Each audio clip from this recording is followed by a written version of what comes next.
Good morning, everybody. I truly have to make this quick. I am trying to figure out why I'm always running so late. What am I doing? I'm getting up early. I'm hustling, getting around. But you know what I think it is? I think it's that darn love sponge. As I was going over my body for the third time this morning, I was like, oh, this is where my time is going. Not love sponge, love scrub that I showed you a couple of videos back. I think it was like the second or third video that I've done in this series. That thing is amazing. I don't want to get out of the shower. My skin is so soft and supple. I highly recommend it. The Love Scrub. It has changed my life. I say that a lot. Things change my life. Okay. So Terry Fields, Jonesboro, Georgia, Metropolitan Atlanta, personal injury attorney, here for you with another legal tip. If you've looked at the and I'm casual today, I'm wearing a little t-shirt, I'm going to put a hoodie over it and don't have any client meetings today in person, so I'm going to be a little bit more casual. But anyway, if you looked at the title of the video, you know that today we're going to be talking about children, what to do about children and personal injury wrecks, special considerations for children. So all parents, if you are raising someone, if you are responsible for someone, if you are a parent or legal guardian of someone under the age of 18, this video is for you. If you think you might be, or hell, it's for everybody, because even if you don't think you might be one day responsible for someone under the age of 18. So this is special considerations for anyone under the age of 18, children, minors in the state of Georgia. Of course, every state's laws are going to vary, but I think pretty much what I'm telling you is going to be true no matter what jurisdiction you are in. I have my little jewelry here. Here's my mirror. I'm going to bring this over here. Okay. Oh, I keep on putting on that moisture before I do my darn eyebrows. You know, I guess it's just not meant to be. But I think I'm going to have to do my eyebrows at night. I just want to cut them down because they're getting a little long. So what I usually do is push them up like this. And then you see where they're long, you just cut them down. But I don't want to do it when I put moisture on because it's going to stick to my face. And that is not a good time to try to get stuck eyebrow lashes, eyebrow hairs off your face. So, well, let me do my eyes first. I have so much stuff. I am pretty much out of primer. Let me do my eye primer.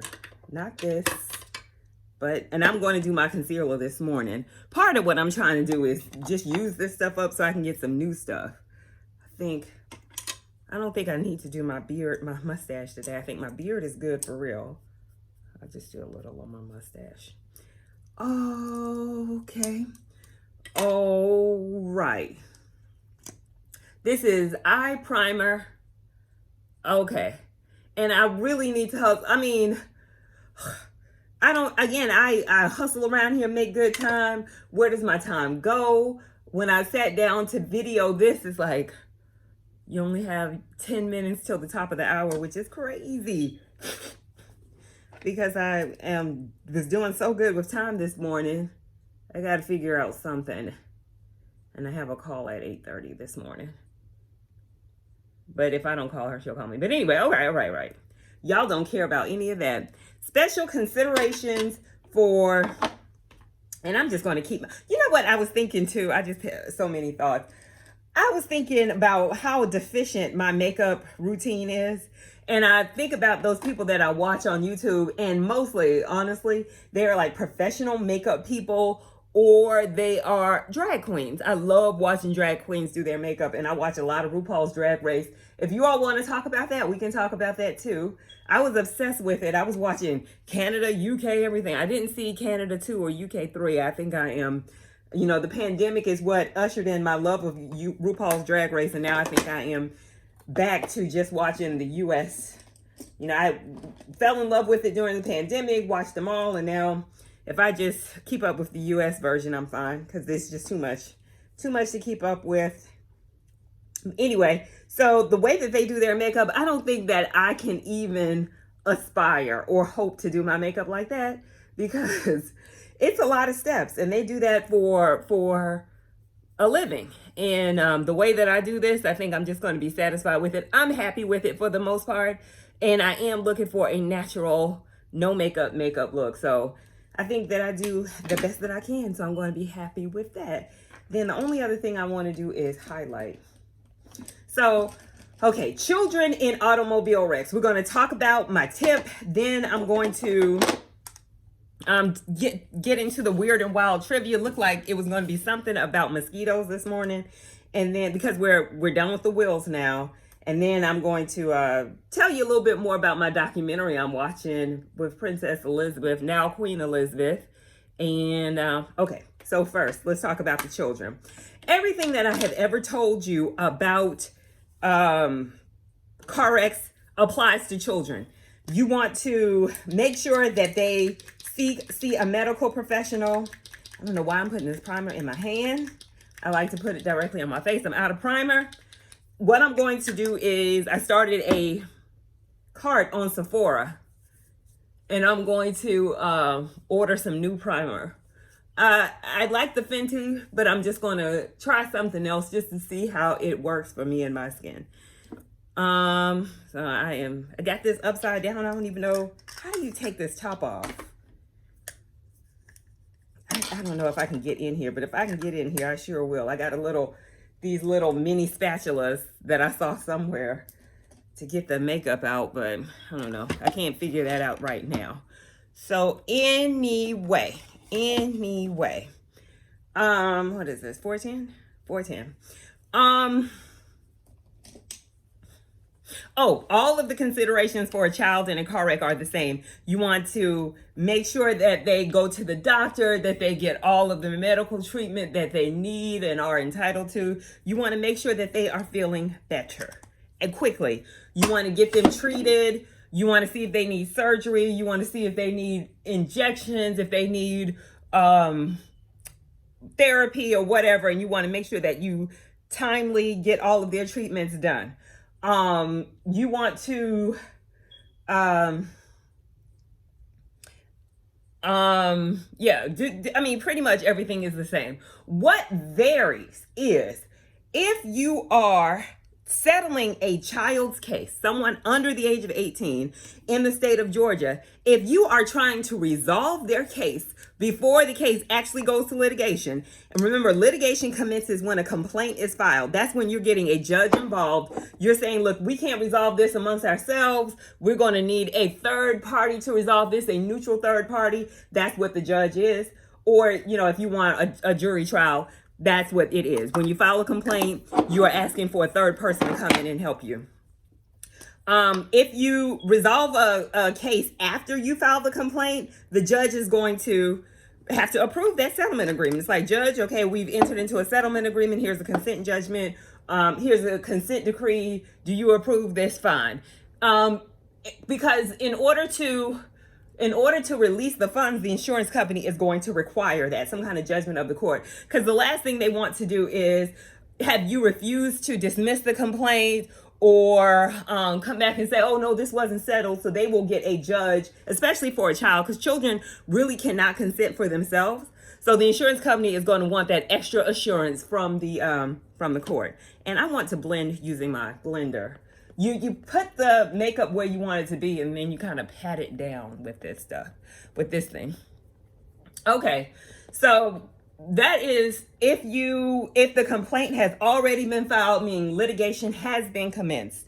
Now, if there has been no complaint filed, say you were in a car wreck, this child was in a car wreck. Oh God, I forgot my concealer. Oh, I have got to use that concealer. Dang, I'll do it tomorrow. Shoot.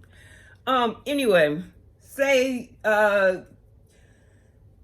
the insurance company is playing ball. They say, okay, yes, you were injured. You know what? The only thing we need to figure out is how much this is going to cost us. How, you're just negotiating with that, and eventually you come to a place where you want to settle.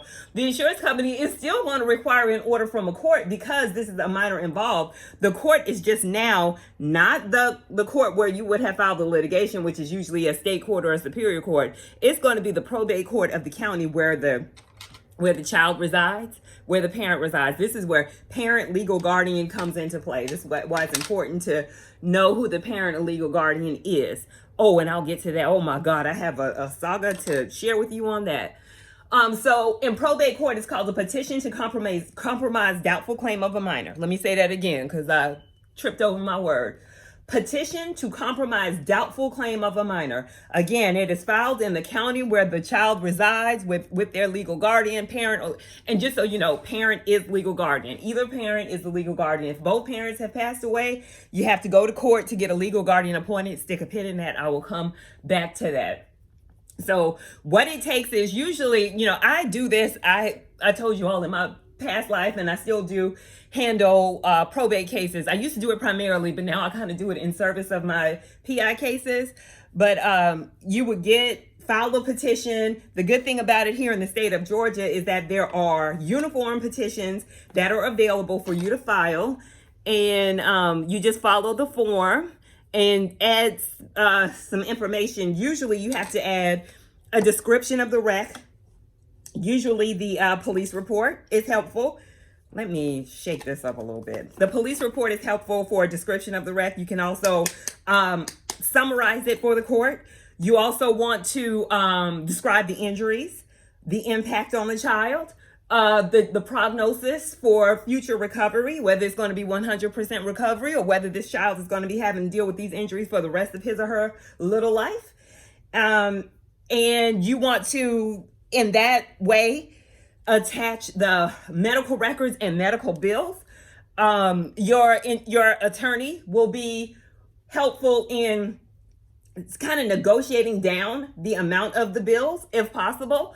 The idea is we want to get maximum recovery for the child. So I've been involved in these petitions in a lot of different ways. Oh my God, I have so much to tell y'all.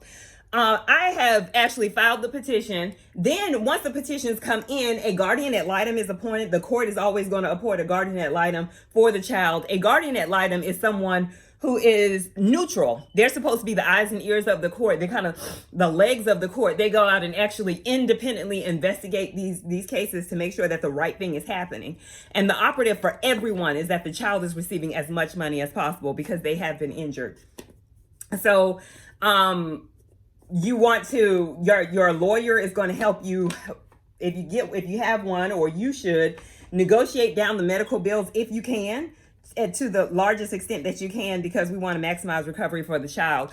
The probate court does not have to approve this petition. They do. Something wrong. What's going on with my throat? The probate court does not have to. Something's going on. I need to take some medicine. I feel like I'm getting a cold. The probate court does not have to approve this petition. Not at all. They can deny the petition if the medical bills are too much, if the attorney's fee is too high.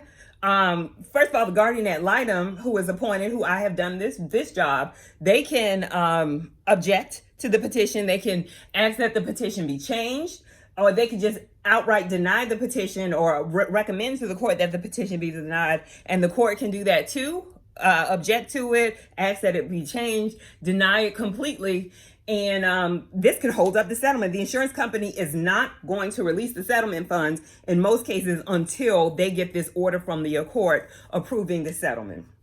Because again, they don't want to be in a position where they have released the funds and then the plaintiff is able to come back and say, no, by the way, we need to change this X, Y, and Z. So they want to make sure that they get a binding order from the court approving this settlement so that everyone can move on with their lives.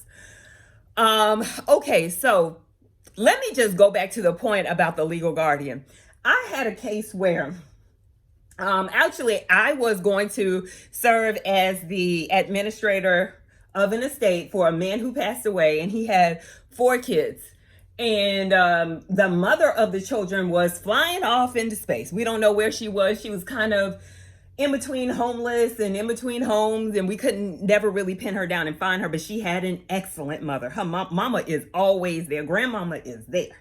So grandma was available, but grandma is not legal guardian. So legal guardian and dad had passed away. Mom is kind of in and out and, having her own issues. So the grandma was there. So I went over to probate court to get grandma appointed conservator Or, I was going to be conservator. That's what it was. But grandma was there kind of just saying, yes, I agree. Miss Fields should be the conservator. And she can serve. But the court was like, no, we need a legal guardian to be appointed here. So when you have a case where one of the legal guardians is alive and they can give their consent, it is more likely that the juvenile court is going to take jurisdiction and figure out what to do in that situation. Let's just say both legal guardians die in a mutual car wreck. They're both in the same car wreck. The probate court can then kind of take jurisdiction and you can appoint a guardian or conservator. But when someone is alive, what I'm finding is that the juvenile court. So what I'm saying is juvenile court and probate court kind of have concurrent jurisdiction over guardianship issues, but juvenile more so when someone is alive and can consent, and the probate court more so when the probate court when no one is available. All right, now I think I did this too low yesterday. I'm going to make it a little bit higher. Perfect. Maybe too high, but I don't know. It was all in my eye yesterday.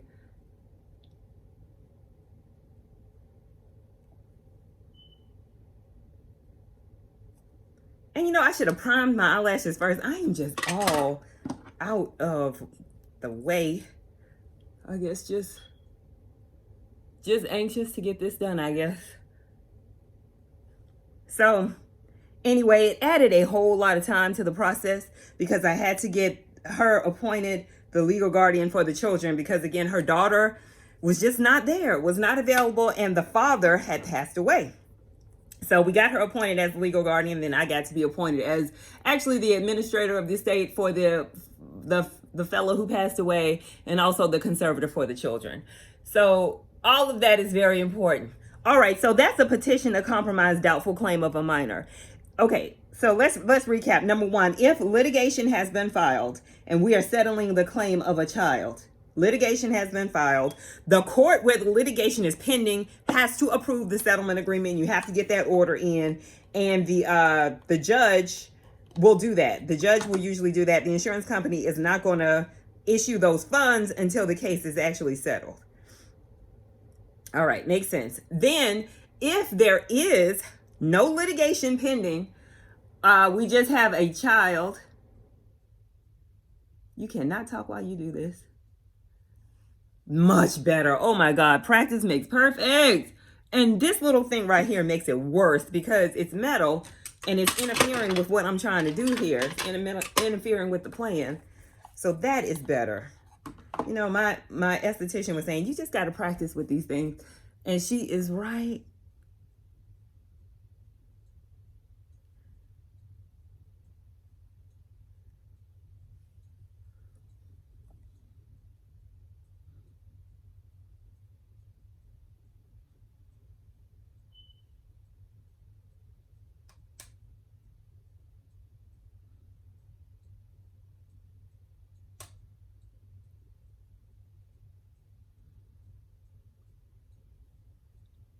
Yep.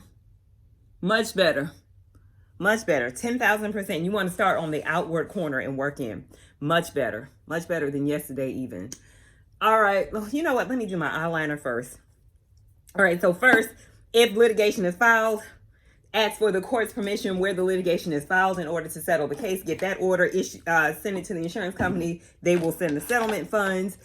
Why wasn't this down here?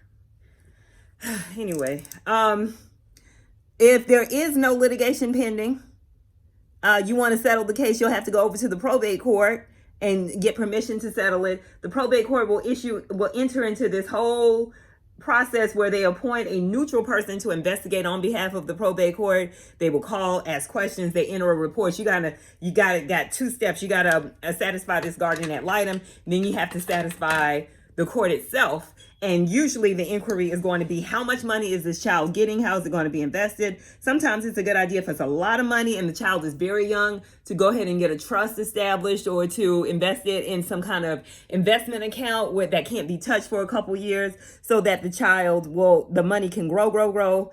And by the time the child gets to be of age, they'll have multiple amounts of money. Now, I have seen where courts do not like for the money to be tied up past the child's 18th birthday. So you got to be very cognizant of that. Oh no. Oh no, I left my lip plumper in my purse. Darn. Oh, I've been carrying it around with me, though I actually have not been using it. So I need to just go ahead and bring it back over here. But my lip plumper, which I love, I done fell in love with, is in my purse. I'll put some on, I think. I cannot go and get it now. And you know, I need to see that before I leave here today. I don't know why if I saw it last night, why I didn't bring it back out so I can use it this morning. But anyway, okay, so what else did I want to say? Okay, so we talked about the probate court has to approve it if litigation has not been filed. Okay, what else? Oh, if the settlement is over the amount of $15,000 in the state of Georgia, a formal conservatorship is required. First of all, let me just say, if it's a penny, if this child is entitled to a penny, this money is going into a conservatorship, an informal conservatorship. What that means is that the money has to be used for the child's benefit and the child's benefit alone. The parents can't use it for themselves. When a child is born, he or she has no obligation whatsoever to support themselves. They don't pay bills. They don't have to make provisions for themselves to eat. That's my little ring I got this weekend I really like. No wedding ring, but I will get that. I didn't put it down here for me to show it to you all. But they are not entitled to take care of themselves whatsoever. So all the money, whether it be a penny, whether it be $500, whether it be $500,000 or $500 million, should all be invested and should be understood that it is the child's money to be turned over to them when they turn the age of 18, or if it's put in some kind of structured annuity, which is highly recommended. That's likely to get the court to approve the settlement agreement. If there's some kind of structured annuity and the child is going to get a whole lot more money than the settlement agreement once they turn the age of 18, the structured annuity, however, the payout period shouldn't go too far beyond the 18th birthday, the child's 18th birthday. So, okay, if it's over the amount of $15,000 in the state of Georgia, a formal conservatorship will be required. What is a conservatorship? That is when someone other than you, say it's your money, but someone other than you is responsible for investing it for you. Usually that's going to be the parent or guardian of the child, but it could also be a neutral third party. You just heard me say that I do this work. I actually have about a dozen kids or more that I am the conservator for. And a lot of that was court-appointed conservator work, and some of it I've gotten from private law firms who've asked me. And how did that happen? I have A1 credit. A lot of times the courts are not going to approve. See, it's just another way that the man keeps their foot on our necks, y'all. And I have just always been this type of person who I hate owing people money. I hate it. Can't stand it. So with that, I have good credit. I have pretty decent credit. And so I'm able to be on the court-appointed list as a conservator. So if your parent involved in a situation for whatever reason just does not have the best credit, because your credit will be checked, you're not eligible to be a conservator. The court will either have someone appointed for you. They have court-annexed conservators or court-appointed conservators that can serve, or you can find someone just neutral out in the community, maybe grandma, maybe uncle, aunt, someone can serve as conservator for you if parent cannot. But legal guardian is always the best choice to serve as conservator. So that is if the amount of the settlement is over $15,000. That's the only consideration here in Georgia. But just know that no matter the amount of money, a conservatorship applies. It's just formal when it's over $15,000. What does a formal conservatorship means? That means that you are a fiduciary. That means that if you misappropriate the funds of the child, that you are personally held responsible. Like it comes out of your pocket personally as the fiduciary. Personal responsibility for what you did. So that's why, I don't even sneeze the wrong way when it comes to other people's money, because I can't afford it. I don't have any money to give you back. So It's a very serious obligation. And then on top of that, I'm an attorney and I took an oath with the state of Georgia to not do any wrong. So if I were to misappropriate any funds that are in any of my conservatorships, I could lose my license to practice law. It's very serious. But and also you can go to jail as a fiduciary if you decide, I'm gonna take little Bobby's money and I'm gonna go on vacation. I always wanted to go to Jamaica. And you can, getting off the plane, you can be arrested, linked up, taken right on over to county. So no thank you. So I always make sure I do what is 100% correct and prudent with these folks' money. I don't know. I think that's just about as good as it's going to get, fellas, people, ladies, today. All right. I think that's all I want to tell you. Oh, let's take a water break. I like taking these water breaks. I don't know about how much water this is, but this is my mug. It feels good to get stuff done. And let's all today, I meant to tell you from the start, get your water bottle, drink, we hydrate. We're going to hydrate up in here. Hydration is very important. I was listening to Lizzo's song on Drag Race the other day. Speaking of Drag Race, she has this song called Water. She says, I hydrate daily. So let's drink our water.